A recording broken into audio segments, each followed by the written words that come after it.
જય હિન્દ મિત્રો, હું પંકજ જોશી કરીશું ભાવનગર।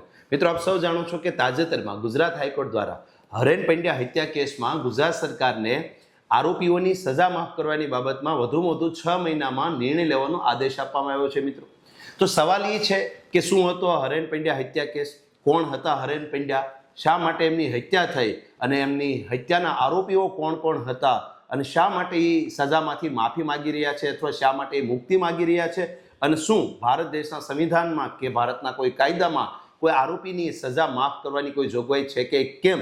તો મિત્રો, યાદ રાખો, આજનો આ વિડીયો ખૂબ જ રસપ્રદ બનવાનો છે કારણ કે આજના વિડીયોમાં હું તમને આ તમારા તમામ સવાલના જવાબ આપવાનો છું અને વાત કરવાનો છું કે દેશની કોઈ અદાલતે આપેલી સજા માફ કરવાની સત્તા કોને કોને છે અને એની જોગવાઈ ક્યાં ક્યાં છે। તો મિત્રો, શરૂ કરીએ કે કોણ હતા હરેન પંડ્યા। તો પહેલો મુદ્દો કે હરેન પંડ્યા એ ગુજરાત રાજ્યના ભારતીય જનતા પાર્ટીના એક ખૂબ કદાવર નેતા હતા અને આરએસએસ સાથે સંકળાયેલા હતા। વર્ષ 1998 થી વર્ષ 2001 સુધી તેઓ ગુજરાત રાજ્યના ગૃહમંત્રી હતા અને વર્ષ 2001 થી વર્ષ 2002 સુધી તે ગુજરાત રાજ્યના મહેસૂલ મંત્રી હતા અને વર્ષ 2002 માં હરેન પંડ્યા નામના ગુજરાત રાજ્યના મહેસૂલ મંત્રીએ મહેસૂલ મંત્રી પદેથી રાજીનામું આપી દીધું અને ત્યારબાદ વર્ષ 2003ના માર્ચ મહિનામાં જ્યારે તેઓ અમદાવાદના એક લો ગાર્ડનની અંદર મોર્નિંગ વોક માટે નીકળેલા ત્યારે કેટલાક અજાણ્યા શખ્સો દ્વારા ગોળી મારીને તેમની હત્યા કરી નાખવામાં આવી। મિત્રો, યાદ રાખો, આ વર્ષ 2003નો કેસ છે। વર્ષ 2003માં ગુજરાત રાજ્યના અમદાવાદની અંદર મોર્નિંગ વોક માટે નીકળેલા ગુજરાત રાજ્યના એક કદાવર નેતા એવા હરેન પંડ્યાની હત્યા કેટલાક અજાણ્યા શખ્સો દ્વારા થાય છે અને ત્યારબાદ આ કેસની અંદર સીબીઆઈ દ્વારા તપાસ કરવામાં આવે છે અને સીબીઆઈની સ્પેશિયલ કોર્ટ દ્વારા આ કેસના જે આરોપીઓ છે એમને સજા કરવામાં આવી।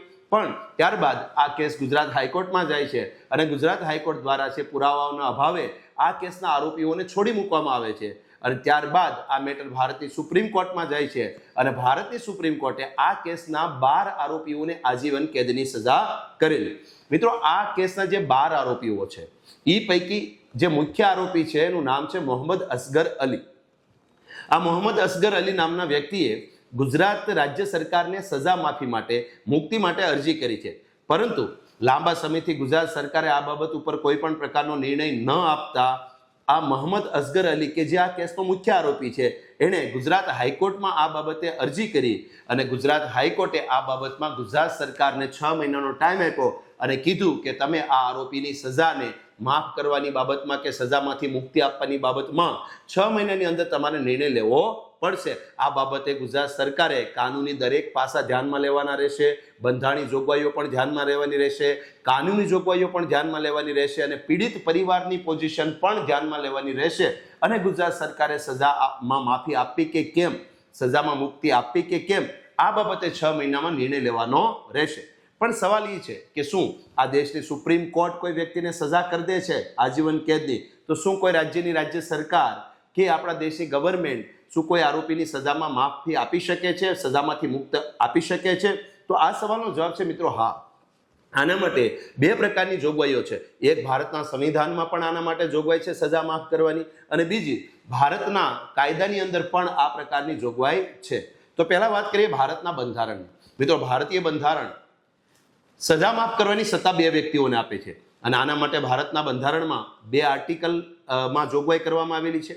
એક આર્ટિકલ છે આર્ટિકલ નંબર 72 કે જે સજા માફ કરવાની સત્તા ભારતના રાષ્ટ્રપતિને આપે છે અને એક અનુચ્છેદ છે અનુચ્છેદ નંબર 161 જે સજા માફ કરવાની સત્તા રાજ્યના રાજ્યપાલને આપે છે। તો મિત્રો, અહીંયા ખાસ નોંધો, હું તમને એવું કહેવા માંગુ છું કે દેશની કોઈ પણ અદાલતે આપેલી કોઈ પણ પ્રકારની સજા માફ કરવાની સત્તાને લગતી જોગવાઈ ભારતીય બંધારણના 2 અનુચ્છેદ નંબર 72 અને અનુચ્છેદ નંબર 161માં છે। ત્યારબાદ હવે કાયદાકીય વાત કરો, કાનૂની જોગવાઈની વાત કરો તો ભૂતકાળમાં સજા માફ કરવાને લગતી જોગવાઈ ક્રિમિનલ પ્રોસિજર કોડ 1973 ની કલમ નંબર 432, 433 અને 433A માં હતી, પરંતુ આપ સૌ જાણો છો કે આ ક્રિમિનલ પ્રોસિજર કોડ ના સ્થાને 1 જુલાઈ 2024 થી ભારતમાં એક ભારતીય નાગરિક સુરક્ષા સંહિતા નામનો એક કાયદો અમલમાં આવી ગયો છે, એટલે કે BNSS 2023 નામનો કાયદો અમલમાં આવી ગયો છે અને આ BNSS 2023 ની કલમ નંબર 473, 474 અને 475માં સજા માફ કરવાની કે સજા ઘટાડવાની કે સજા માફ કરવાની બાબતમાં નિયંત્રણો અંગેનો ઉલ્લેખ છે. તો મિત્રો ભારતીય નાગરિક સુરક્ષા સંહિતા કલમ નંબર 473 થી યોગ્ય સરકારને સત્તા છે, મતલબ કેન્દ્ર સરકાર કે રાજ્યની રાજ્ય સરકારને સત્તા છે કે તે કોઈ પણ આરોપીની સજા માફ કરી શકે છે. પણ આ જ અધિનિયમની અંદર એક કલમ છે, કલમ નંબર 475. મિત્રો ખાસ નોંધો, ભારતીય નાગરિક સુરક્ષા સંહિતા 2023 ની કલમ નંબર 475 છે, જેની અંદર એવી જોગવાઈ છે કે જો આ દેશની કોઈ અદાલતે કોઈ આરોપીને એવા કેસની અંદર આજીવન કેદની સજા કરી હોય કે જે કેસમાં અદાલતી વ્યક્તિને મૃત્યુદંડની સજા પણ કરી શકે. ખાસ નોંધો મિત્રો, કોઈ પણ આરોપીએ કરેલો એવો ગુનો કે જે ગુનામાં એ વ્યક્તિને મોત અથવા આજીવન કેદની સજા થઈ શકતી હોય અને અદાલતે મોતના બદલે એને આજીવન કેદની સજા કરી હોય તો આવા કિસ્સામાં એક નિયંત્રણ કરવામાં આવેલું છે અને એ છે કે આવા કેસમાં કોઈ પણ આરોપીએ મતલબ કે કોઈ પણ ગુનેગારે કમસે કમ 14 વર્ષની જેલની સજા ભોગવેલી હોવી જરૂરી છે. કમસે કમ 14 વર્ષ ભારતની કોઈ પણ જેલમાં વિતાવેલા હોવા જરૂરી છે. ત્યારબાદ જ એમની સજા માફ કરી શકાય છે.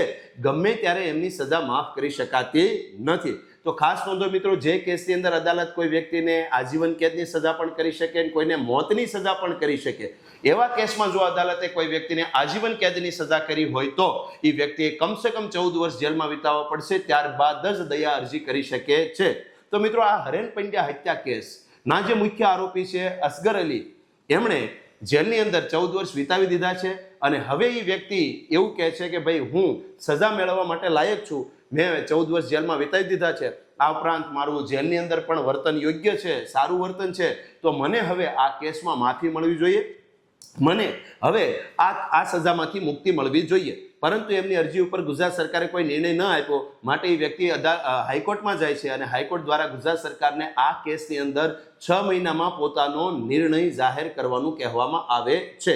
તો મિત્રો, આ વિડીયોમાં મેં તમને એવું સમજાયું કે જ્યારે કોઈ પણ વ્યક્તિ ગંભીર અપરાધ કરે છે તો પણ ભારતના બંધારણ મુજબ અને ભારતના કાયદાઓ પ્રમાણે એ વ્યક્તિ પોતે સજામાંથી માફી કે મુક્તિ માગી શકે છે.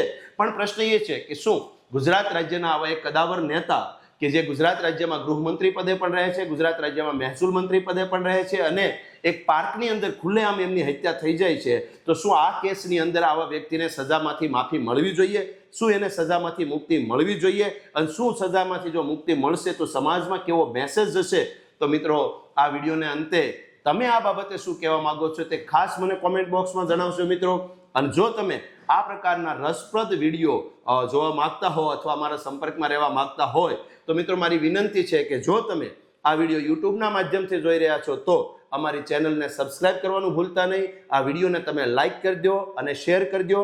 અને જો આ વિડીયો તમે ઇન્સ્ટાગ્રામના માધ્યમથી જોઈ રહ્યા છો તો પણ તમે ઇન્સ્ટાગ્રામમાં અમને ફોલો કરી દો, આ વિડીયોને લાઇક કરી દો અને આ વિડીયોની લિંકને શેર કરી દો.